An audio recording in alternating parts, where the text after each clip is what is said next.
조선 제4대왕 세종의 아버지인 태종은 부인이 20명, 자식이 29명 있었다.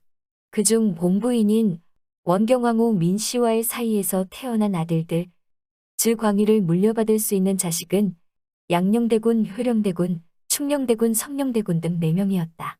이들 중 장자가 양녕대군이었기에 당연히 그가 왕위를 물려받아야 했다. 따라서 태종은 그를 11세의 세자로 책봉하여 세자 교육을 시키기 시작하였다. 하지만 양녕대군의 관심은 오로지 주색 잡기에 있었다. 그뿐 아니라 미래의 권력이었던 그의 주변에는 몰려드는 아부꾼들로 차고 넘쳤다.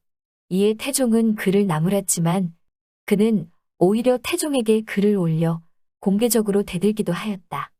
결국 개선의 희망이 보이지 않는 양녕대군은 폐세자 되고 셋째 아들로 뒷날 세종으로 불리는 충녕대군이 새로운 세자가 되었다. 이렇게 즉위한 충녕대군이 왕위 정통성에 콤플렉스를 갖는 것은 피할 수 없었다. 양녕대군의 일탈은 고질적인 것이었다. 그는 17살 때 기생 봉지련을 몰래 궁중으로 불러들였다. 봉지련과의 일이 있은 지 3년 후에는 평양기생 소행을 밤마다 궁궐로 오도록 했다. 그 다음 해에는 자신의 큰아버지인 정종의 애첩이었던 초공장이라는 기생을 가까이 했다. 정종은 그 당시 상황이었다.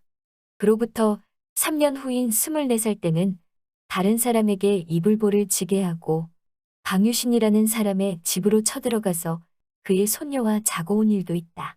이런 일에는 연산군 때 채용사 같은 역할을 한 아부꾼들이 앞장서기도 했다. 이때는 양녕대군의 대표적 스캔들이라 할 수 있는 어리라는 남의 첩을 궁궐로 데리고 와 함께 살던 시기였다. 폐세자 조치로도 양녕대군의 빗나간 행동을 막을 수 없었다.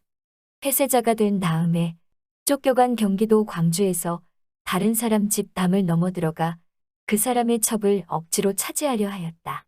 그 다음 해에는 객지에서 들어와 사는 사람의 밭을 빼앗아 경작하였다. 그뿐 아니라 다른 사람을 시켜 남의 집게를 몰래 가져오게 한 일도 있다. 또 태종이 중국 사신과 연애할 적에 연회에 배석하도록 하였지만 창기에게 빠져 병을 핑계로 나가지 않았다. 그리고 어느 사람이 매를 진상하려 할 때 다른 사람을 시켜 매를 바꿔치기도 했다. 태종이 세상을 떠난 지 겨우 20일 만에 양녕대군은 경기도 이천집에서 사람을 불러 밭에 김을 매게 하면서 농부가를 부르게 하고는 즐겁다. 고하였다.